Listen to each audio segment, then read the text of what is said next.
स्वागत है आपका हमारी ज्ञान गीता ज्ञान सागर में। मैं एकता चिमनानी आज इस ज्ञान गीता, इस भगवत गीता के पाठ को शुरू कर रही हूँ। इसके ऊपर एक डिस्कशंस हज़ारों सालों से चली आ रही है और आज मैंने भी एक कोशिश की है छोटी सी इस ज्ञान गीता के अंदर डूबकर वहाँ से आज के मानव के लिए, आज हम सब लोगों के लिए क्या लर्निंग हो सकती है उसे समझने की एक छोटा सा मैंने प्रयास किया है। गीता, भगवत गीता एक धार्मिक पुस्तक ही नहीं, एक ज्ञान गंगा है जो सदियों से बहती चली आ रही है। श्री कृष्ण, भगवान श्री कृष्ण के मुख से निकली ये ज्ञान गीता, इसमें हजारों सालों से न जाने कितने श्रद्धालुओं ने गोता लगाया, उसमें डूबे, उसे रिसर्च किया, उसे स्टडी किया और अपनी अपनी इंटेंशन, अपने अपने भावों के हिसाब से उसमें से कुछ न कुछ अच्छा निकाल कर लेकर आए।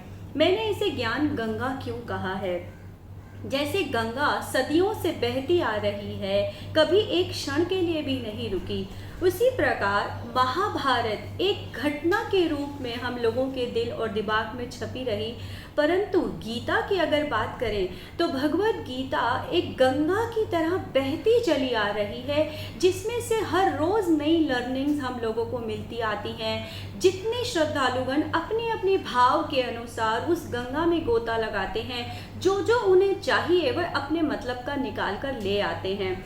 जैसे कि गंगा में जिसे खनिज पदार्थ ढूंढने हो वो अंदर जाएगा और खनिज पदार्थ ढूंढ कर ले आएगा। अगर गंगा में किसी को हीरे जवाहरात ढूंढने हो तो वो हीरे जवाहरात ढूंढ कर आएगा। अगर किसी को उसमें जाकर कुछ अस्थियाँ इकट्ठी करनी हो तो वह इकट्ठा करके आएगा। और कुछ लोग मात्र सिक्के ढूंढने के लिए ही उस गंगा में गोता लगाने चले जाते हैं। इसी प्रकार भगवत गीता को हजारों सालों से हम लोग पढ़ते आए हैं, सुनते आए हैं, समझते आए हैं और हर इंसान अपने अपने तरीके से अपने अपनी इंटेंशंस के अनुसार उसमें गोता लगाता है और अपनी लर्निंग लेकर बाहर आ जाता है। तो भगवत गीता इसीलिए एक ज्ञान की बहती गंगा है। इस बहती गंगा को मुझ जैसी छोटी प्राणी इतना समझ नहीं सकती, लेकिन फिर भी जितना समझ पाई, जितना मैं निकाल पाई, उतना मैं आप सबके साथ शेयर करना चाहूँगी। मेरा कोई भी भाव नहीं है किसी संप्रदाय, किसी धार्मिक संस्था या किसी भी कम्युनिटी, किसी भी सोसाइटी को कुछ हर्ट करने का या कुछ चोट पहुंचाने का। अगर मुझसे कहीं कोई भी त्रुटि हो तो उसके लिए पहले ही क्षमा। तो शुरू करते हैं इस ज्ञान गंगा के नॉलेज को, इसकी लर्निंग को। जैसा कि हम सब जानते हैं कि जब कौरवों और पांडवों के बीच में युद्ध हुआ, एक महाभारत युद्ध था, युद्ध भूमि बिल्कुल तैयार खड़ी थी और वहाँ से दुर्योधन ने अपनी वो पांडवों की सेना को उनके बल का निरीक्षण करने के लिए कहा। दोनों ओर से शंख बजाए गए। शंख का महत्व क्या है? शंख क्यों बजाए गए? शंख हमेशा युद्ध भूमि में बजाए जाते हैं। शंखों से उत्पन्न महानाद से हमारा मन और हमारी बुद्धि के भय का नाश होता है। It gives us power to enhance our determination, our willpower. Why? See, so when we do that शंखनाद, वैसे तो वेदों में ये कहा गया है कि जब शंखनाद होता है तो उससे ओम की ध्वनि उत्पन्न होती है। उस ओम की ध्वनि से हमारे सारे भयों का, हमारे डेविलिश फोर्सेस का नाश होना शुरू हो जाता है। अगर हम डरों की बात करते हैं तो पहले डरों को समझ लेना बहुत ज़रूरी है। What is fear? इस सृष्टि में आज तक डरों को लेकर हमारे मनों में बहुत सारी मिथ्स और मिसकंसेप्शंस हैं। आज इसी मिथ्स और मिसकंसेप्शंस को क्लियर करते हैं।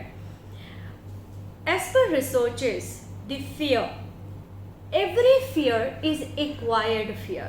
No fear of human being is real fear. Just leaving two fears. These are fear of falling and fear of loud sound.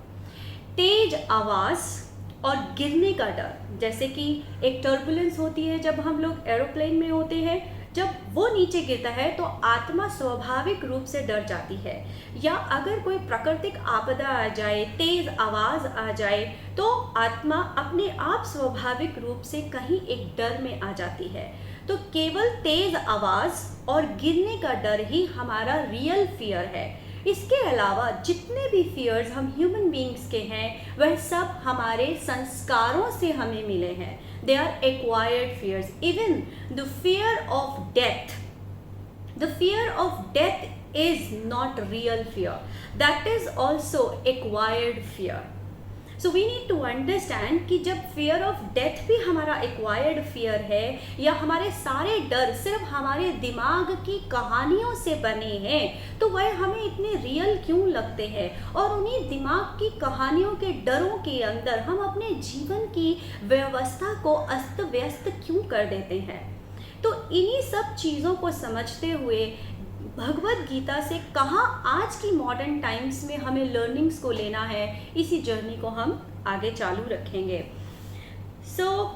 अगर आप देखें अभी तो हमारे प्राइम मिनिस्टर मोदी जी ने भी हमें शंख बजाने के लिए कहा था, हमें तेज ध्वनि करने के लिए कहा था, थालियां बजाने के लिए कहा था। उसके पीछे रीज़न यही था कि आज हम सब एक युद्ध की परिस्थिति में हैं। मानव प्रकृति और इंसान, ह्यूमन बीइंग्स के बीच में एक जंग सी छिड़ गई हो, एक कह सकते हैं एक प्राकृतिक युद्ध हम लोगों के खिलाफ खड़ा हो चुका है, और जहां आज प्रकृति हमसे कुछ चाहती है शायद। तो इसीलिए जब ये वायरस आज जो चल रहा है, इस परिस्थिति से लड़ने के लिए, शक्ति देने के लिए ही शायद हमारे प्राइम मिनिस्टर मोदी जी ने हमें ये शंख और ये नाद और ये तेज ध्वनि करने के लिए कहा, ताकि कि हम अपने भयों से बाहर निकल सकें। जो मुझे समझ आता है, एक छोटी सी लर्निंग, मुझे नहीं पता कितनी सही कितनी गलत, अगर आपको अच्छी लगे तो समझ सकते हैं, अगर नहीं अच्छी लगे तो आप वहीं छोड़ सकते हैं। What I think is, what is the symbolization of Shankha or Mahanada? You know, when we have a loud sound and our soul has a fear of that loud sound, तो जब कहते हैं ना किसी बड़े डर के आगे छोटे डर अपने आप खत्म हो जाते हैं, तो किसी बड़े से अगर आपको डर लगता हो और छोटा डर उसके सामने अपने आप खत्म हो जाता है। फॉर एग्जाम्पल, अगर आपको अंधेरे से डर लगता है, आप कुछ भी करके उस अंधेरे में जाना नहीं चाहते, लेकिन अगर एक व्यक्ति आपके सामने हो जिससे आप बहुत प्यार प्रेम करते हो, उसको खोने का डर उस अंधेरे में जाने के डर से बड़ा है, और अगर वो आपको कहे कि अगर आप अंधेरे में इस कमरे में नहीं गई तो मैं आपसे बात नहीं करूँगा या मैं आपको छोड़ दूंगा, तो fear of losing that person's love is more than losing the fear of this darkness. In the same way, Mahanad की उस आवाज के डर से हमारी आत्मा, हमारा सोल, हमारा एग्जिस्टेंस उस तरफ, उस पॉजिटिविटी की तरफ अपने आप अग्रसर हो जाता है, और जितनी नेगेटिव एनर्जीज हैं या डेवलिश थॉट्स हैं वो अपने आप सबसाइड कर जाती हैं। This is what I understand. So इसीलिए शंख का बहुत महत्व है, और उस समय भी युद्ध में दुर्योधन, पांडव, कौरव सबके मनों में कुछ न कुछ चल रहा होगा, कुछ न कुछ द्वंद्व चल रहे होंगे। इसीलिए उस शंख को बजाया गया ताकि उनके छोटे छोटे पर्सनल भय जो हैं वो खत्म हो जाएं और वह अपने कर्म भूमि पर सही से कर्म कर सकें। Thank you for joining all the friends, you are here, thank you so much for joining. So ये हमने फियर की बात करी कि लाउड साउंड जो है शंख का, वो ओम ध्वनि भी करता है, हमारे छोटे डरों को भी ख़त्म करता है, हमें विल पावर देता है, हमें शक्ति देता है। उसके बाद अर्जुन ने श्री कृष्ण से कहा, मेरे रथ को सेनाओं के बीच में खड़ा कर दीजिए ताकि मैं देख सकूं कि मुझे किस किस से युद्ध करना है। दुर्योधन ने ये कहा कि मुझे देखना है कि मेरा बल क्या है और सामने वाले जो मेरे प्रतिद्वंदी हैं उनका बल क्या है। जो बुद्धि से चलते हैं, जो लॉजिक से चलते हैं, वो हमेशा पावर को रखते हैं, वो हमेशा सामने अपने प्रतिद्वंदी के बल को भी परीक्षण करते हैं और अपने बल का परीक्षण भी करते हैं, क्योंकि उन्हें युद्ध नीतियाँ बनानी होती हैं। परंतु अर्जुन ने श्री कृष्ण से कहा कि मुझे मेरी रथ को सेना के बीच में ले जाइए कि मुझे देखना है कि मुझे किस किस से युद्ध करना है, कौन कौन मेरे आगे हैं। तब श्री कृष्ण ने दोनों सेनाओं के बीच भीष्म और द्रोणाचार्य के सामने रथ को खड़ा कर दिया। आई अनकोट। तब श्री कृष्ण ने भीष्म पितामह और द्रोणाचार्य जो उसके दादा थे, उनके गुरु थे, उनके बीच में जाके रथ को खड़ा कर दिया। अपने समक्ष भाइयों, पितामह, आचार्यों, मामों, भाइयों, पुत्रों को देखकर अर्जुन हताश हो गए, मित्रों को देखकर शोकग्रसित हो गए। उन्होंने कहा, आई कोट, हे कृष्ण, इस युद्ध की इच्छा वाले खंड हुए स्वजन समुदाय को देखकर मेरे अंग शिथिल हो रहे हैं, मुख सूखा जाता है, शरीर में कंप और रोमांच होता है, हाथ से गांडीव धनुष गिरा जाता है, त्वचा भी बहुत जल रही है, मेरा मन भ्रमित हो रहा है, इसलिए मैं यहाँ खड़े रहने के भी समर्थ नहीं हूँ। Earlier, this Arjuna was ready to go for the Yuddha, but when he saw all his friends, when he saw all his loved ones, beloved ones in front of him, he went into some, some deluded mind, you can say. He went into some shoka, some sadness. वो एक छोटी संकीर्ण सोच में गिर गया। अभी आगे डिस्कस करेंगे कि वह छोटी और संकीर्ण सोच कैसे हो गई।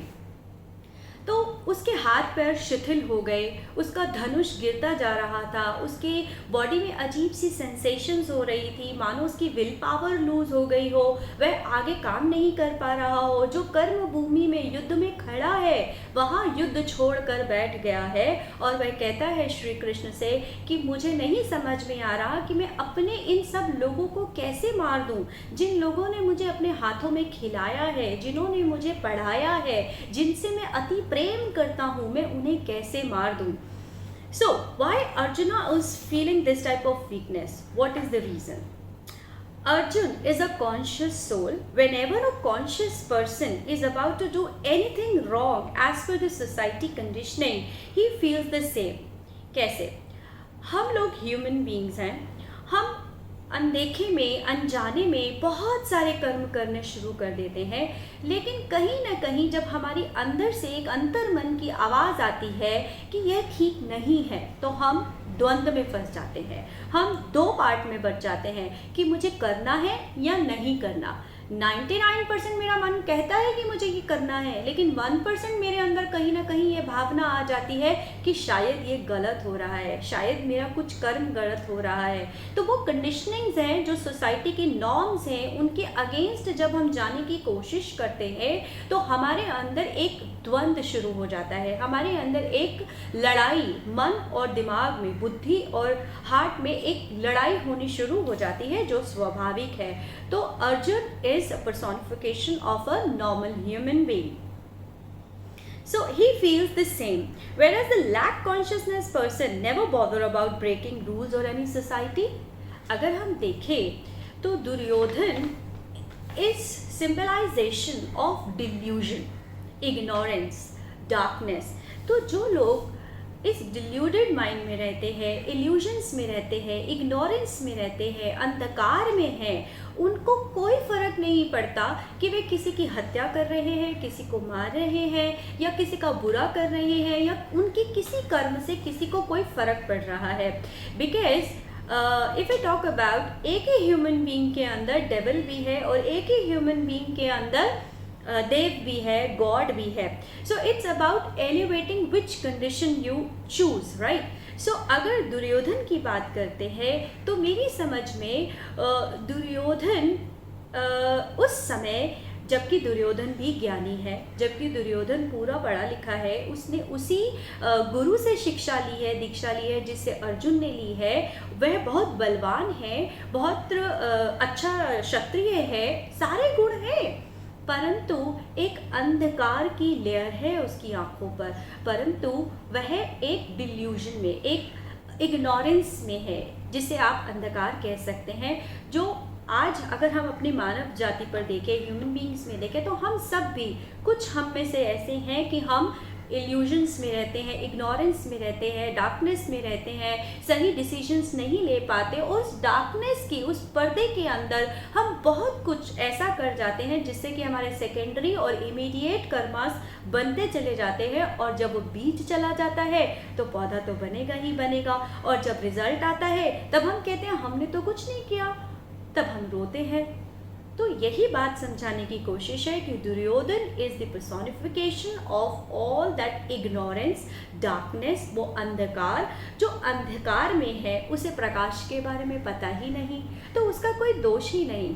So that animality is also inside us as human beings. The people who live in that illusion, that deluded state, they are no more than animals. Like they live like that. Because देखो, अगर हम पशु की बात करते हैं तो पशु को सिर्फ उतनी ही बुद्धि मिली है जिसमें कि वह अपने जीवन को जी सके।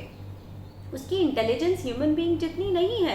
वह खाता है, पीता है, अपनी जीवनचर्या को जीता है, और जो भी उसका एरिया है, अपने एरिया के बारे में पॉजेसिव रहता है। उसे जो चाहिए बस उसे वो हासिल करना है, दैट्स इट। उसके अलावा सही गलत, पाप पुण्य, धर्म, बोर होना या एलिवेट होना या कुछ नया सीखना या लर्निंग, एजुकेशन, नॉलेज, किसी चीज़ से उसे कोई परवाह नहीं है।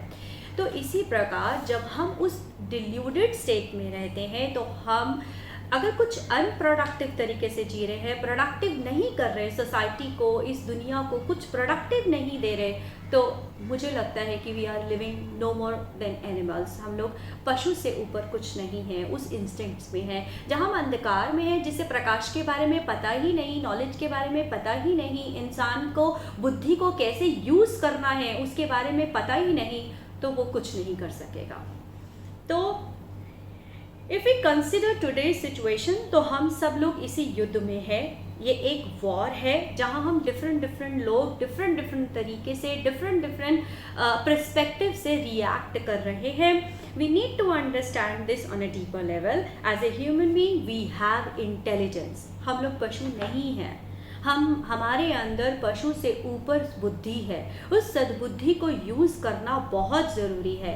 अगर हम अपनी आँखों का 100% यूज़ नहीं करते हैं, अगर हम अपने शरीर का जो एक इंस्ट्रूमेंट है, एक माध्यम है जिसके द्वारा ही हम एलिवेट हो सकते हैं या देवत्व को प्राप्त हो सकते हैं, अगर हम इस बॉडी को सही से यूज़ नहीं कर रहे हैं तो हम बार बार जन्म आते रहते हैं और इग्नोरेंस में वापस चले जाते हैं, रोते हैं, सफरिंग्स में, पेन्स में रहते हैं और आंसर नहीं पाते, इसी तरीके से वापस चले जाते हैं और फिर से आते हैं। तो इसे कुछ तो तोड़ना पड़ेगा, इसको कहीं तो ब्रेक देना पड़ेगा।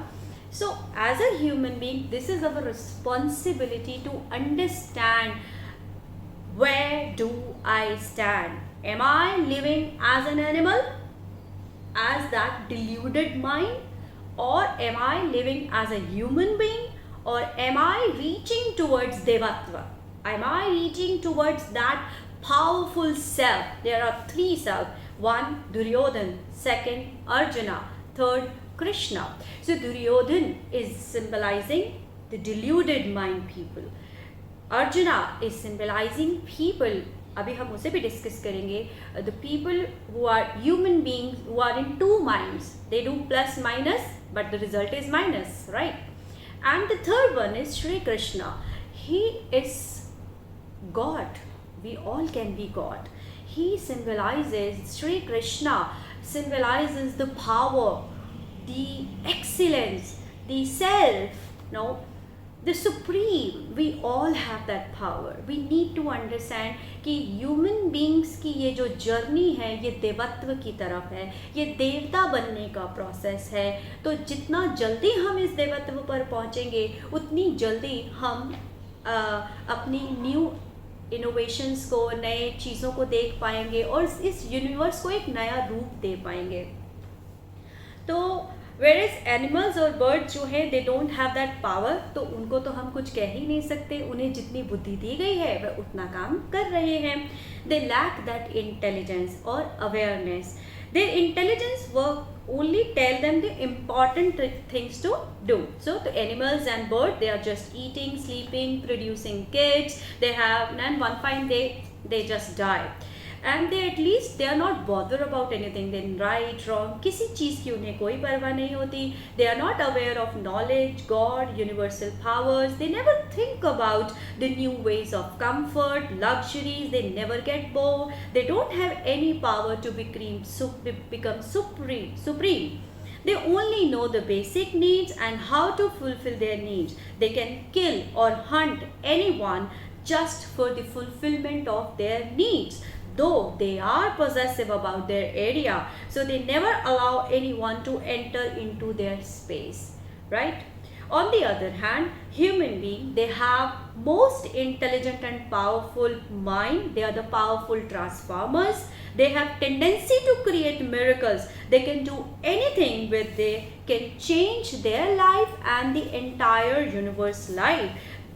So they can change the state of persons and shift the frequency to become Dev, the powerful supreme being who has all the powers to change anything and anytime.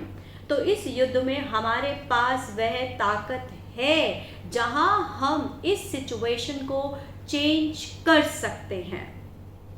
All the innovations and inventions are the proof of what I said. अगर हम कहें कि आज तक मानव जाति ने अपने दिमाग को यूज़ कर कर इतनी इनोवेशंस करी हैं, इतनी इन्वेंशंस करी हैं, आज हम इस लेवल पर आ गए हैं, टेक्नोलॉजी इतनी आगे बढ़ चुकी है, हर तरह से ये यूनिवर्स हमें थैंक यू कहता है. क्योंकि आगे हम पढ़ेंगे कि किस तरह से यूनिवर्स और हमारे बीच में एक रिलेशन है, एक इंटीग्रिटी है. जब हम ग्रो करते हैं तभी यूनिवर्स ग्रो करता है. तो और अगर हमारी नेगेटिव थॉट से, हमारे डिस्ट्रक्टिव माइंड से यूनिवर्स हमेशा डिस्ट्रक्ट हो रहा है. तो it is our thoughts are shaping the destiny of this universe. So we all are at different stages. Some of us understand the power of human mind, trying to evolve each day. हम में से बहुत सारे लोग हैं जो 1 से 100 तक की इस लाइन में अलग अलग जगह पर खड़े हैं, जो थोड़े पशुता की तरफ है लेकिन कोशिश कर रहे हैं इंसान बनने की, और कुछ लोग हैं जो इंसान पर आ चुके हैं, कोशिश कर रहे हैं देवता बनने की. तो हम सब लोग इस लाइन में खड़े हुए हैं और अग्रसर है.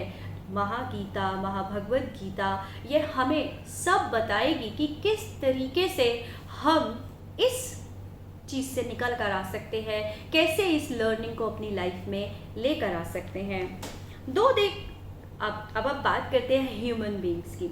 ह्यूमन बीइंग्स में हम सब लोग ऊपर से एक मुखौटा तो ओढ़ कर बैठते ही हैं. हम लोग क्लेम करते हैं हम स्पिरिचुअल हैं, हम धार्मिक हैं, हम ये शास्त्र पढ़ते हैं, हम ये वेद पढ़ते हैं, या हम अच्छे कर्म करते हैं. मैं ये नहीं कह रही कि हम अच्छे कर्म नहीं करते, हम सब करते हैं. बट श्री कृष्ण कह रहे हैं कि इसके पीछे भी कुछ है जो हम मुखौटा ओढ़ कर बैठे हैं, साधुपन होने का, अच्छे होने का.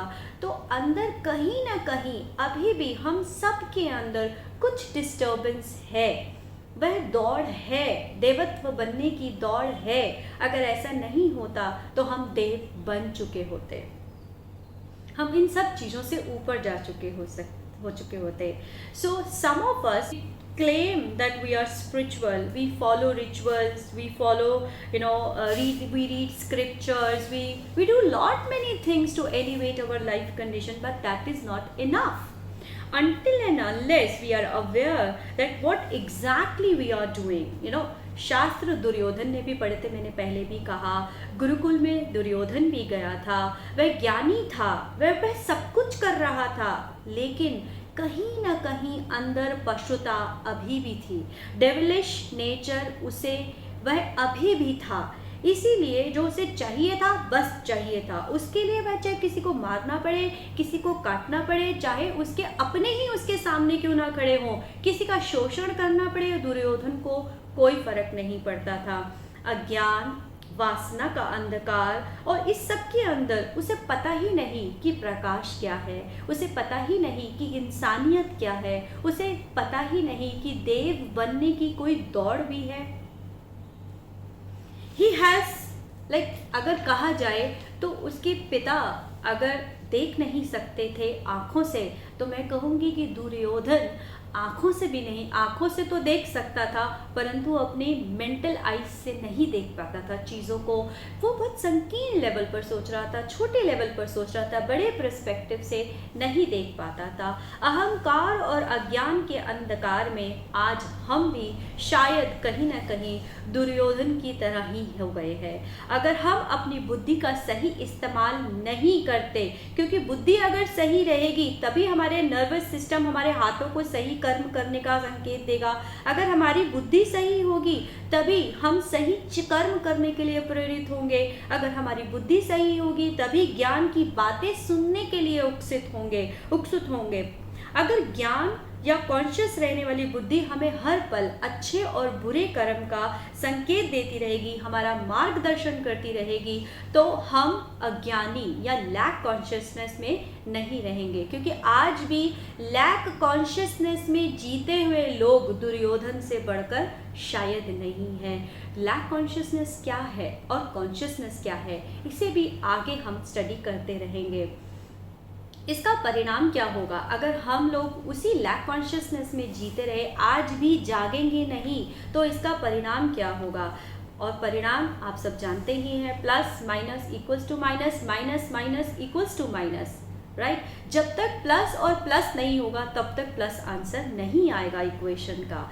तो जब परिणाम आता है तब हम लोग क्या करते हैं, रोते हैं, चीखते हैं, चिल्लाते हैं, दूसरों पर दोष लगाते हैं, तड़पते हैं और अंत में हम इसी पीड़ा में अपना चले जाते हैं इस दुनिया से, हम जिसे मृत्यु कहते हैं। फिर से दोबारा शरीर धारण करते हैं, उन्हीं प्रश्नों को खोजने के लिए फिर से आते हैं, वही स्ट्रगल करते हैं, सेकेंडरी और इमीडिएट कर्मास बनाते हैं। ये सारे कर्मास अभी हम आगे आने वाले चैप्टर्स में पढ़ेंगे।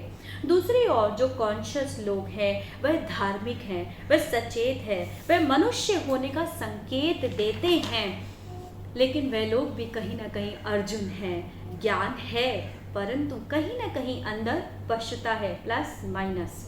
कभी मनुष्यता ऊपर आ जाती है, कभी पशुता ऊपर आ जाती है, तो कभी मनुष्य और पशुता के बीच में डोलते रहते हैं। They struggle between animality and humanity. कभी डेविलिश व्यक्तित्व छलक जाता है, कभी पश्चाताप करता हुआ मानव मन उमड़ पड़ता है। ये लोग ज्यादा परेशान हैं क्योंकि दुर्योधन तो लैक कॉन्शियसनेस में है, उसे तो पता ही नहीं सारा सही कर्म क्या कर रहा है, गलत कर्म क्या कर रहा है, वो तो बस कर रहा है। लेकिन जो अर्जुन है, हम जैसे लोग, जो मनुष्य वाले लोग हैं, वह ज़्यादा परेशानी में है। सही करना चाहते हैं पर न चाहते हुए अपनी कंडीशनिंग्स और बिलीव्स की वजह से गलत कर जाते हैं, फिर पश्चाताप होता है और सेकेंडरी और इमीडिएट कर्मास भी क्रिएट करते चले जाते हैं। कैसे अंत होगा इस जकड़न का, कैसे निकलेंगे हम इस जाल से, ये सही सारी बातें हम इन पूरे जर्नी में डिस्कस करेंगे। पता तो है हमें कि सही क्या है, गलत क्या है, परंतु हम हमेशा सही का साथ दे नहीं पाते। अक्सर लोग मेरे पास आते हैं, कहते हैं मैम इस तरह से जीना तो मुश्किल है, नहीं जी सकेंगे। पर बिलीव मी यू, इस तरह से जीना बिल्कुल मुश्किल नहीं है, आसान है, केवल आपको तरीका आना चाहिए। जब विपदा आती है तो ऐसे लोग राम राम राम राम भी करते हैं, कृष्णा कृष्णा कृष्णा भी करते हैं, परमात्मा को याद करते हैं, यूनिवर्स की सारी शक्तियों के आगे माथा टिका देते हैं। विपत्ति के समय पशुता का व्यवहार का पश्चाताप करते हैं, वादे करते हैं प्रभु बचा लो, मार्गदर्शन करो, परंतु जब विपत्ति चली जाती है फिर से वही हिंसा प्रवृत्ति वापस आ जाती है, अहंकार वापस आ जाता है, डिल्यूडेड माइंड वापस आ जाता है। वही हिंसक प्रवृत्ति वापस आने पर वह फिर से विपत्तियों से लड़ नहीं पाता।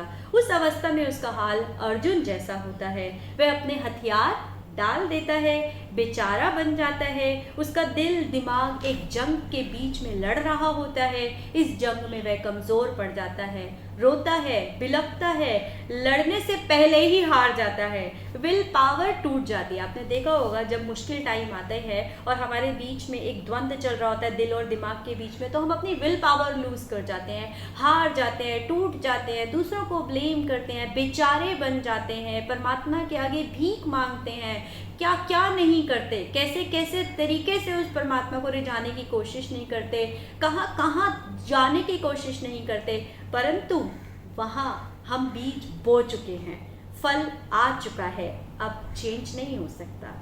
यही सब चीज़ें आगे हम समझेंगे।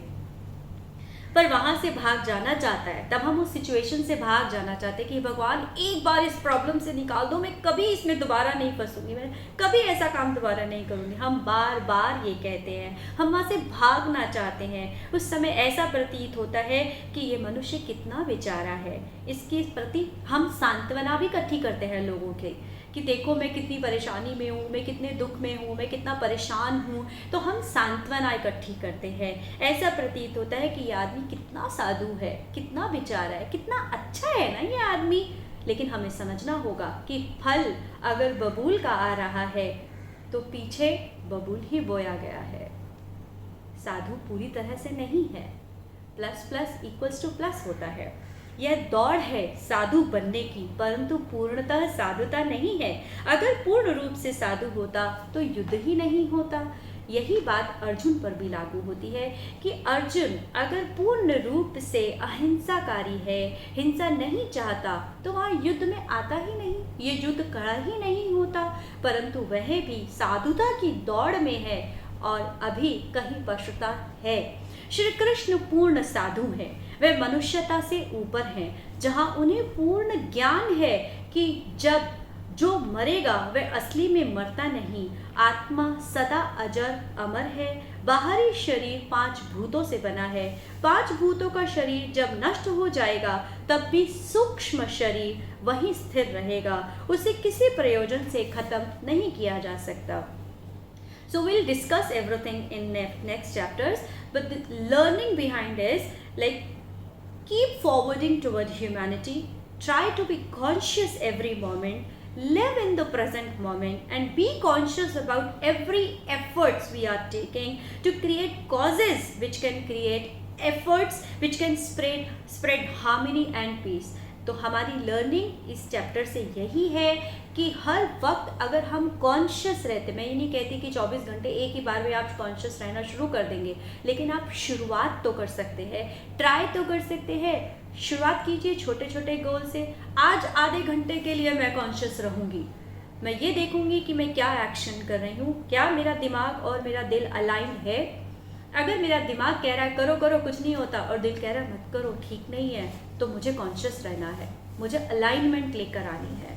अगर मैं आधा आधा घंटा करके डेली ऐसे कॉन्शियस रहना सीखूंगी तो डेफिनेटली एक दिन आएगा जब मैं अपने हर कर्म के प्रति सचेत रहूंगी, क्योंकि मेरी अंतर मन बार बार आके, मेरी कॉन्शियसनेस बार बार आके मुझे बताती है, लेकिन जब हम सुनते नहीं हैं तो वो क्षीण हो जाती है, वो फिर सो जाती है, फिर वो धीरे धीरे आती है, ज़्यादा तेज आती नहीं है, ज़्यादा तेज आवाज़ नहीं आती अंतर मन की, वो सो जाती है और फिर हम धीरे धीरे पशुता की तरफ आते हैं। तो ये टग ऑफ वॉर है, आप ह्यूमन बीइंग हो, आप मनुष्य हो, पशुवता अपनी तरफ खींच रही है और देवत्व अपनी ओर खींच रहा है। अब ये आपको डिसाइड करना है कि आप रोज़ इस लाइन में मुश्किल से 10 नंबर तक आते हैं और फिर 4 नंबर पे पहुंच जाते हैं, फिर 4 से फिर 6 पे आते हैं, कोशिश करके 15 पे पहुंचते हैं और फिर 10 पे आ जाते हैं। तो ये दौड़ चल रही है, आपको देखना है कि इस दौड़ में आप किस तरफ आगे बढ़ रहे हैं। क्योंकि अर्जुन के पास आंखें थी, जिसके पास आंखें हैं वो देख सकता है कि इधर प्रकाश है और इधर अंधकार है, चूज कर सकता है।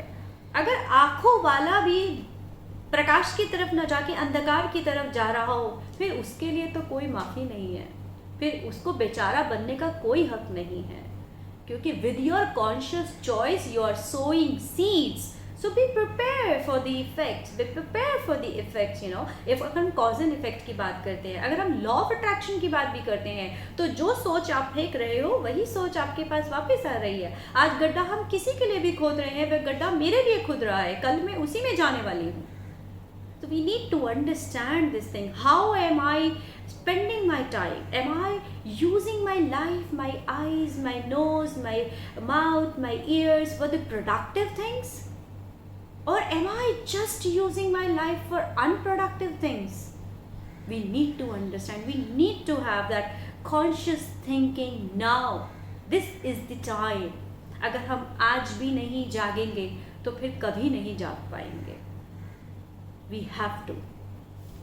तो यह तो बात हुई कि एक अंधा जिसने कभी रोशनी देखी ही नहीं, उसे पता ही नहीं रोशनी का मज़ा क्या है, लेकिन दूसरा आँख वाला है, देख सकता है कि अंधकार क्या है, प्रकाश क्या है, बुद्धि में चूज कर सकता है उसके कदम अंधकार की तरफ बढ़ रहे हैं या प्रकाश की ओर बढ़ रहे हैं। अपना अच्छा काम जो प्रेम, सद्भावना, सेवा, ज्ञान से जुड़ा होगा वह देवत्व की ओर अग्रसर है। If you are on the path of love, humanity, integrity, synchronisation, heart chakra अच्छा है, दूसरों पर दोष नहीं जा रहा, अपनी रिस्पॉन्सिबिलिटी खुद अपने शोल्डर्स पर ले रहे हो, अपने जीवन को प्रकाश से देख रहे हो, तो समझ लो कि आप देवत्व की ओर अग्रसर हो और यूनिवर्स की सारी शक्तियाँ आपको प्रोटेक्ट करने के लिए आएंगी, आपके पास रहेंगी। आगे हम इस बात को भी डिस्कस करेंगे कि हम अकेले नहीं हैं, हम सागर की ऊपर की लहर हैं जो दिखाई दे रही हैं, लेकिन सागर की नीचे की जो लहरें जो दिखाई नहीं दे रही वो भी एग्जिस्ट करती हैं, और वह हमेशा चाहती हैं कि जो गलतियां उन्होंने की वो हम लोग ना करें, ऊपर की लहरें ना करें, ताकि जब हम सागर के नीचे की लहर बनेंगे तो हमें पश्चाताप ना हो कि मुझे जब शरीर मिला तब मैंने ये काम नहीं किया, अब मुझे फिर से शरीर धारण करना पड़ेगा। तो ये आज भी हम सीख सकते हैं, समझ सकते हैं, कॉन्शियसनेस में रहकर चूज कर सकते हैं हर मोमेंट। तो जो नफरत, जलन, लड़ाई, वैर, द्वेष, राग, व्यर्थ की क्रियाओं में जीवन व्यतीत कर रहे हैं वह अंधकार की ओर अग्रसर हो रहे हैं। अब हर क्षण चॉइस हमारे हाथ में है, जो बीज हम बो रहे हैं वही वृक्ष बनकर तैयार होगा। फल आने पर रोना ठीक नहीं होगा, शिकायत करना ठीक नहीं होगा। This is the need of the hour, that we should live consciously. We should not just remain Arjuna. We should reach to that wisdom, to that enlightened state of Shri Krishna, where we could understand that we are the threads of this fabric of this universe. एक अकेला धागा कुछ नहीं है, लेकिन जब बहुत सारे अलग अलग रंगों के धागे एक दूसरे के अंदर पिरो दिए जाते हैं, एक दूसरे के अंदर वीव कर दिए जाते हैं, तो एक खूबसूरत ग्रैंड डिज़ाइन तैयार होता है, और वह सबकी आंखों को भी अच्छा लगता है, किसी के काम भी आता है। तो this is our own choice कि हम कैसे करें।